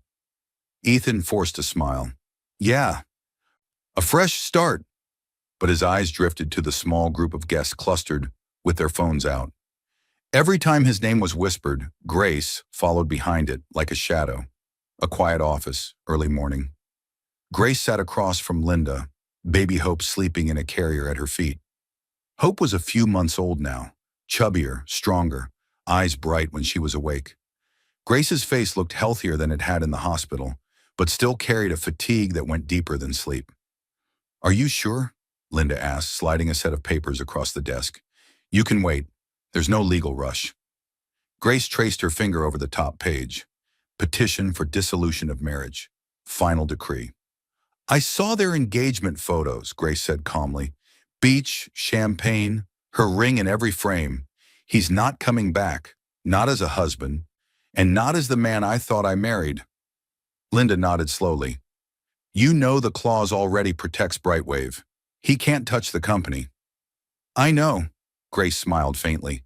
"This isn't about protecting the company anymore. It's about clearing the house." "You really want these served on his wedding day?" Grace thought for a long moment. "Not to humiliate him," she said quietly, surprising even herself with the honesty. "To make sure he understands it's done. No half-open doors, no maybe later." Linda sighed. "Okay, I'll have them delivered that morning." Grace signed the last page with a steady hand. "Make sure," she added, "that there's no way anyone can say I tried to use the divorce to squeeze his company. The protections were already there. Keep the asset language clean." Linda gave her a small, proud smile. "You're playing fair in a game he stacked against you." Grace looked down at sleeping Hope. "I'm not playing for him," she said. "I'm playing for her." The officiant turned to Ethan. "Do you, Ethan Miller, take Chloe Harper?" A murmur rippled through the crowd. One of the ushers moved quickly up the aisle, whispering urgently to Chloe and handing her a phone. Her smile froze. "What is it?" The usher looked apologetic. "Ma'am, it's trending. I thought you'd want to see." On the phone screen, a news notification glowed. "Breaking. Tech founder Grace Miller confirmed as majority shareholder in $200 million Brightwave acquisition. Industry insiders call her the quiet architect of the future." Chloe's hand tightened around the phone. "Grace? Miller?" Ethan's stomach dropped. "They went public already?" he whispered. Chloe's eyes darted to him. "You told me she'd sold and walked away with a modest payout. You said she didn't control anything anymore." "I thought," Ethan started, but another voice cut in. "Mr. Miller?" a new arrival called out. Everyone turned. A courier in a slightly rumpled suit stood at the edge of the seating area, holding a large envelope. "Delivery for Ethan Miller," he said, loud enough for all to hear. Ethan's heart pounded as he took it. The seal on the front read, "Office of Linda Carver, Attorney at Law." He opened it with numb hands. "Final decree of divorce in signed, filed, effective that morning." He flipped to the last page. Grace L. Miller, her signature steady. The date registered like a punch. Today. The paper slipped from his fingers, carried by the ocean breeze to land at Chloe's feet.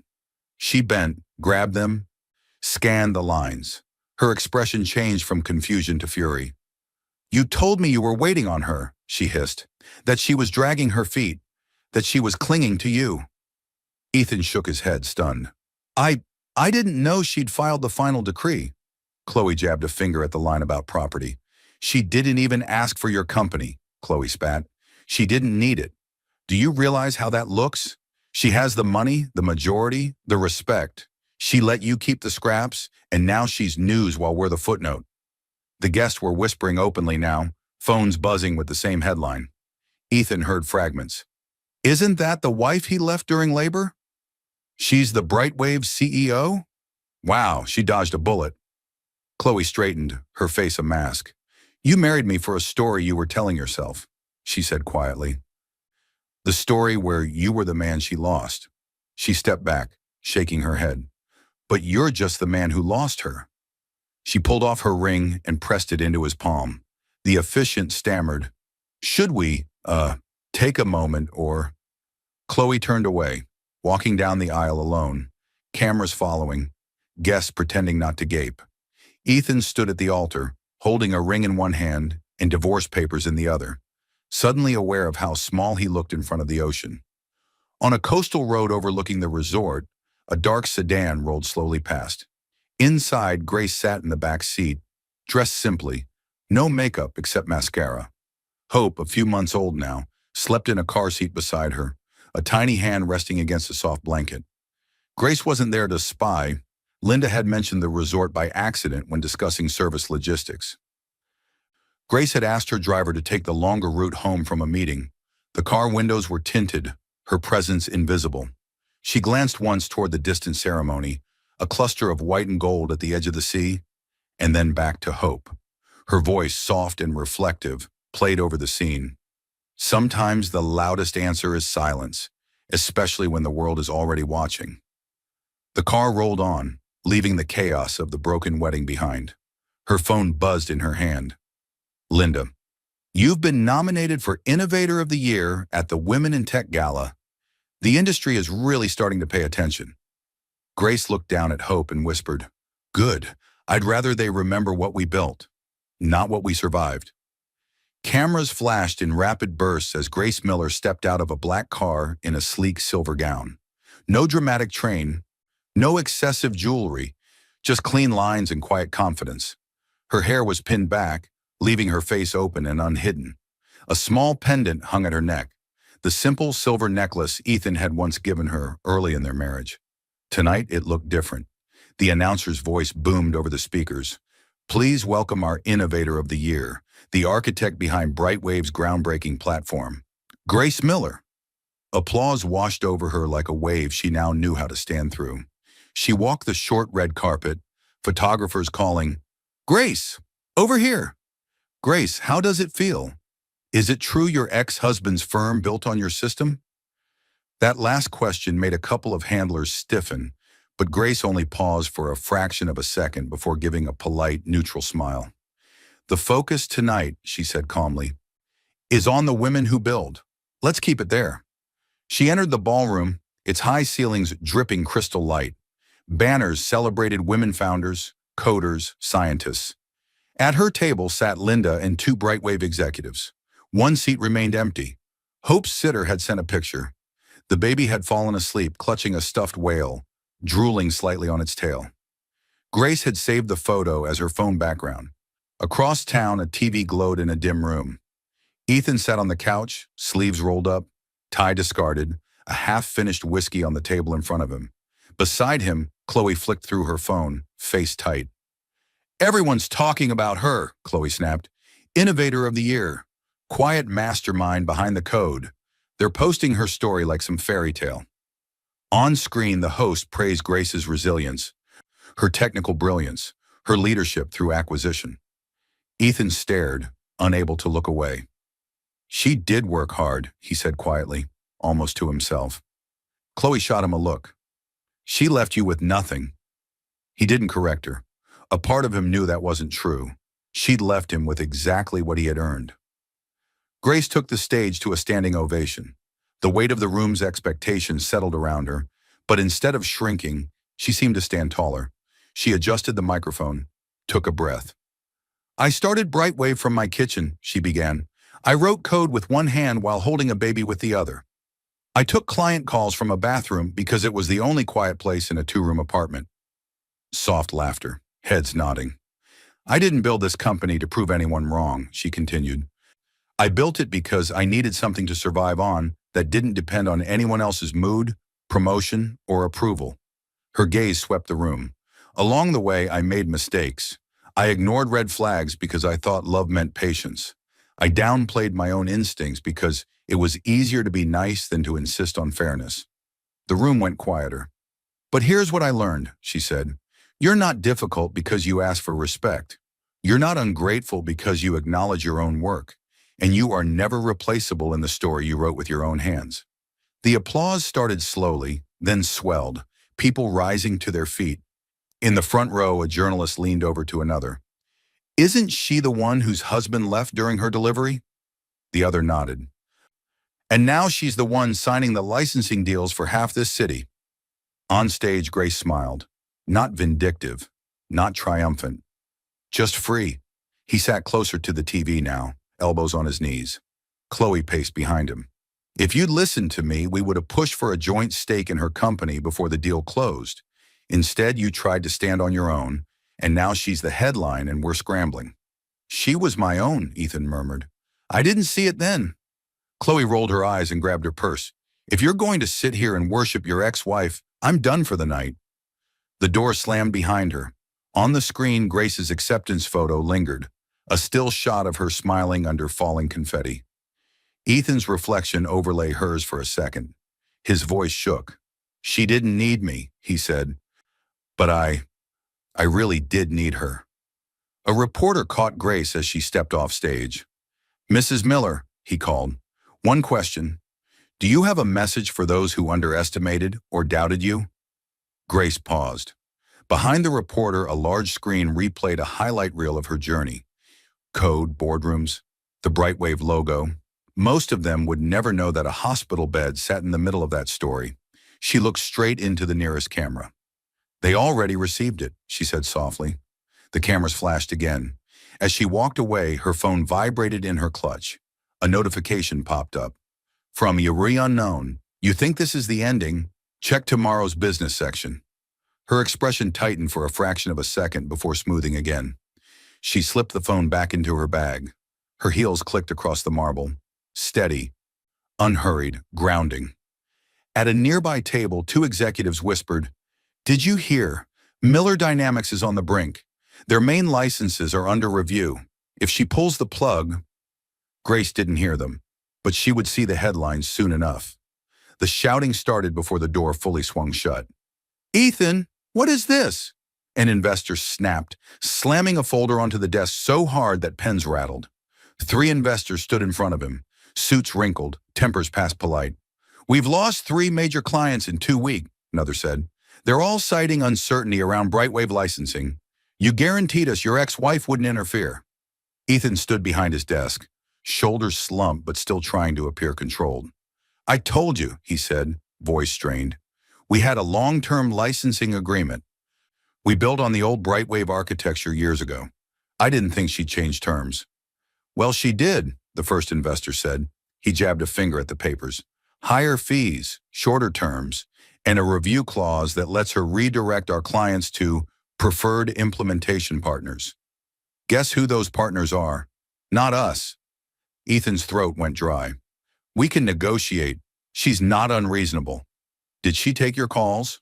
the second investor asked flatly. Silence. Ethan glanced at his phone. His last few messages to Grace still showed as delivered. None read, none answered. One investor sighed, rubbing his temples. "This is what happens when you build your company on someone else's foundation and assume they'll never move the ground."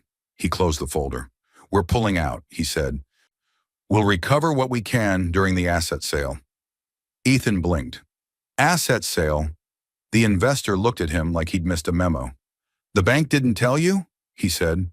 "Your line of credit is frozen. Cash flows upside down. Receivables dropped with those clients." He straightened his tie. "Miller Dynamics is circling the drain, Ethan. We're just making sure we're not in the water with you." They walked out, leaving the office feeling twice as empty. Seconds later, the door burst open again. Chloe stormed in, designer bag slung over her shoulder, eyes blazing. "The bank called me," she snapped. "They froze our personal account too, the joint one. They said your company is flagged under high risk of insolvency. Care to explain?" Ethan sank into his chair. He suddenly looked older than his years. "It's temporary," he said, more out of habit than belief. "Once we stabilize..." "Stabilize what?" Chloe cut in. "The investors are leaving. The clients are gone. Your ex-wife owns the system this company runs on. And we have a mortgage that assumes you're not a financial disaster." He winced. "Chloe, you left your wife in a hospital," she said, each word sharp, "because you didn't want to be the man standing slightly behind her." She gestured around the office. Half-packed boxes, overdue notices tucked under reports. "Well," she added, "you're not behind her now. You're beneath her." The words hung in the air like smoke. Ethan stared at his hands. "I thought she'd fall apart without me. I thought she'd need my help to handle the acquisition, the money, the board. And instead, she locked you out of the thing you assumed you could always use." Chloe said. Her voice wasn't even angry anymore. Just tired. You didn't marry a safety net, Ethan. You married the person building the whole structure. She pulled off her ring and placed it on the desk next to the scattered invoices. I didn't sign up to be married to a man stuck in his own self-pity, she said. I signed up for the version of you who could at least see straight. Call me when you remember who that is. She left. The ring rolled slightly before settling. The office hummed with the low sound of overworked computers and distant printers. Outside the window, the city looked dim, almost indifferent. Ethan opened his laptop. Emails piled up in red-marked threads. One subject line stood out. Notice of intent to terminate license. Miller Dynamics. He clicked. As part of our risk management process, and following recent events affecting Miller Dynamics, Brightwave Technologies will not be renewing the existing license beyond the current term. Clients relying on your implementation will be offered migration support to other certified partners. Brightwave Legal. He leaned back, eyes burning. She hadn't shut him down out of spite. She'd written it like any standard risk memo. That somehow hurt more. His screen pinged again. A news alert popped up in the corner. Breaking: Brightwave quietly acquires distressed assets of former competitor Miller Dynamics. A photo accompanied the headline, stock image of glass buildings, captioned with both company names. Somewhere in the article, his name would appear as former CEO. Grace's name would be majority shareholder acquiring entity. He whispered into the empty room, "You win, Grace." But there was no satisfaction in it, just an exhausted truth. He pulled open a desk drawer and took out a small photo frame. Grace and Ethan on their wedding day, sunny afternoon, ocean behind them, eyes full of a future they'd both imagined differently. His phone buzzed on the desk. A new message from Grace Miller. He hesitated before opening it. "We need to talk. Brightwave will be reviewing what happens to your former clients and employees. My assistant will schedule a time.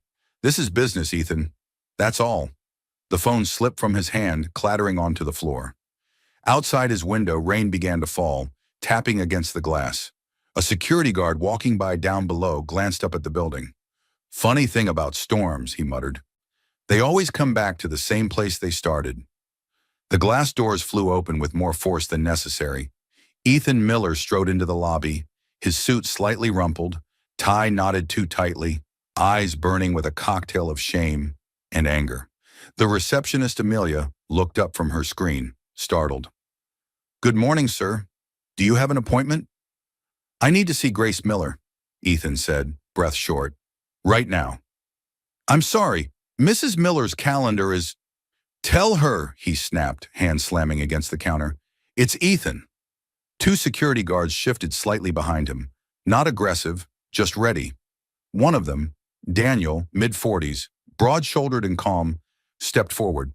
"Sir, we just need you to lower your voice. I'll ask up to see if she's available." Ethan exhaled harshly, stepping back a little. "Fine." Daniel pressed a discreet button, speaking quietly into his earpiece. Upstairs, in a glass-walled office, Grace stood overlooking the city. She listened as her assistant relayed the message. "He's downstairs," the assistant said. "He seems upset." Grace's jaw tightened for a second, then relaxed. "I'll come down," she said. "No need to bring him up." She smoothed the sleeve of her tailored blazer, checked that the photo frame on her desk, hope smiling, cheeks round, was angled upright, then walked to the elevator. The elevator doors opened into the lobby with a soft chime. Conversations dulled. Amelia fixed her posture. Daniel straightened. Grace stepped out, composed in a white suit that contrasted sharply with Ethan's frayed edges. She approached him with measured steps. No rush, no flinch. "Ethan," she said, "you shouldn't be here without a scheduled meeting. This is a place of work."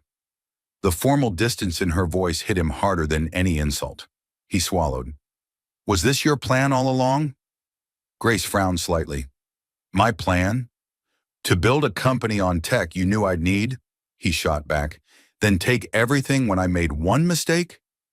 Grace blinked, astonished, and then almost laughed, though there was no humor in it. "One mistake?" she repeated quietly. An employee passing by pretended to check their phone, ears clearly open. "You abandoned me during childbirth, Ethan," she said. Her voice didn't rise, but it carried. "You blocked my number while I was still hooked up to machines. You proposed to someone else while I was learning how to walk down a hospital corridor again without passing out." His shoulders drooped. "I know," he said hoarsely. "I know I was wrong, but you destroyed my company." "No," she said. "I protected mine." She nodded lightly toward the glass walls, toward the floors above them. "When your company became a risk to my clients and my team because you were leveraging my architecture without stability, I did my job as Brightwave's majority owner," she continued. "The fact that you were my ex-husband didn't change the math." He looked around, as if realizing for the first time that this was her building, her name on the plaque, her staff waiting nearby for her signal. "You can't tell me none of this is personal," he whispered. "You bought my company, Grace." "I bought its assets," she corrected, "so your employees wouldn't be collateral damage in a mess they didn't make." That stopped him. She nodded toward Daniel, the guard. "We offered every impacted engineer and staff member a position here or a severance package. I made sure of that personally." "So you're the hero now?" he said hollowly. "No," she replied. "I'm a responsible CEO." For a moment, the buzzing phones and clicking keyboards faded. It was just the two of them again, like the kitchen years ago, only with titles and consequences between them. "I loved you," he said quietly. "Whatever you think of me now, I did." Grace's gaze softened just a fraction. "I know you loved the version of me that needed saving," she said. "I'm not that woman anymore." He flinched. "You built this whole thing without telling me," he said. "You protected yourself from me years before I did anything. You didn't trust me." Her expression shifted. "No," she said. "I trusted you with my heart. That was my mistake. I never trusted you with my company. That was my wisdom." She turned slightly, revealing the framed photo of Hope through the glass wall of her office upstairs. "For Hope, my reason," the engraving under the photo said. Ethan followed her gaze. His breath caught. "She looks like you," he murmured. Grace's eyes softened briefly. "She has your stubborn chin," she said, "but she will not grow up thinking love means staying where you are not honored." Silence. "I didn't come here for a fight," she added. "My message said we talk about your former staff and clients. That offer still stands. Professionally." He looked at her, really looked, and saw what he hadn't seen before. Not a wife waiting to be chosen, but a leader who'd built something that would outlast both of them. "And personally?" he asked, one last flicker of hope in his voice. "Personally," she said gently, "this is the last time we speak without lawyers or intermediaries present." She stepped back, giving Daniel a small nod. "It's okay." Ethan's shoulders slumped. "I never thought you'd be the one to win," he said, almost to himself. Grace considered him for a moment. "I never thought," she replied quietly, "you'd be the one to walk away from what we already had." She turned toward the elevator. As the doors slid open, Ethan's phone buzzed. A notification from his bank. "Foreclosure proceedings confirmed. Personal property and remaining holdings will be reviewed for liquidation." The color drained from his face. Grace stepped into the elevator without looking back. The doors closed on the image of him standing alone in the middle of her lobby. In the polished reflection of the glass, Ethan saw his own face, tired, smaller than he remembered, and whispered, "If she thinks this is over, she's wrong." But even he sounded unconvinced. A small analog clock ticked softly on the living room wall. Outside, the wind moved through the trees in slow, unhurried waves. Inside, Grace sat on the edge of a small bed in a softly lit nursery. The walls were painted a muted seafoam, shelves lined with children's books, and a few framed photos. In the crib, Hope, now around 9 months old, lay on her back, clutching a stuffed whale, eyes half closed.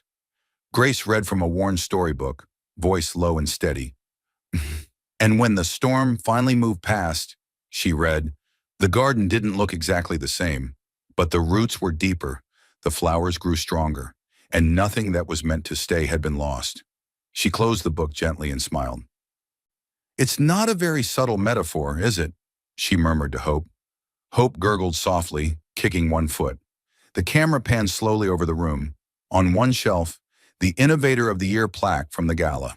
Next to it, a framed photo of Grace on stage, holding the award, Hope in her arms, both of them smiling.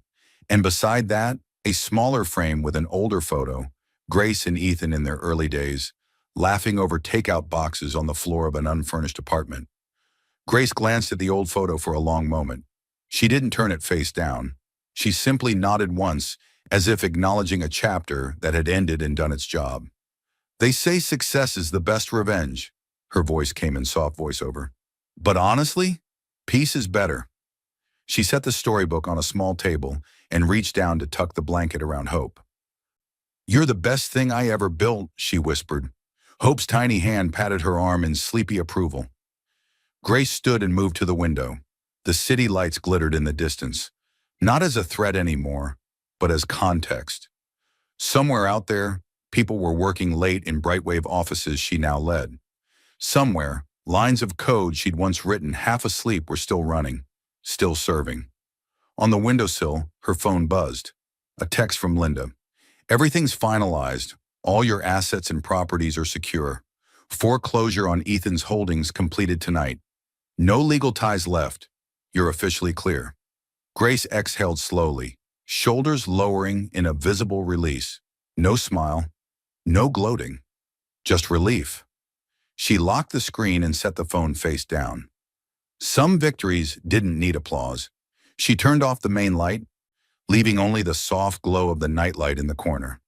The gentle hum of the baby monitor replaced the room's previous silence. Grace leaned over the crib one last time. "You'll grow up knowing your worth," she said softly. "You'll never have to beg anyone to see it. Not if I can help it." She kissed Hope's forehead. "We're free now."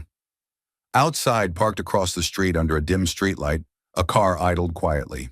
Inside sat Ethan, alone, staring at the warm light coming from Grace's windows. The foreclosure letter lay folded on the passenger seat beside him.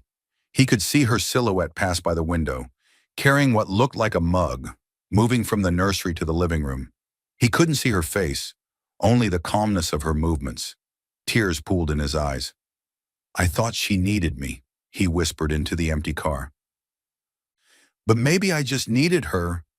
He watched as the last lamp inside turned off, leaving only the soft glow of the nightlight in the nursery window. He didn't get out. He didn't knock. He knew he no longer had that right. After a moment, he put the car in drive and pulled away, disappearing into the night. As the camera lingered on the peaceful house, Grace's voice returned one last time, calm and certain. "He left a woman he thought was weak. The truth is, she just hadn't started yet." The faint sound of Hope's sleepy babble blended slowly into the sound of soft ocean waves, steady, endless, unconcerned. The final frame showed Grace's home office desk. Her laptop screen glowed with a new email. Subject, International Expansion Proposal. Europe. "We'd love to discuss bringing Brightwave's platform overseas. Your story has inspired our team." The cursor blinked at the end of a half-typed reply. "Let's talk." Fade out. Silence. Not a revenge story. A beginning.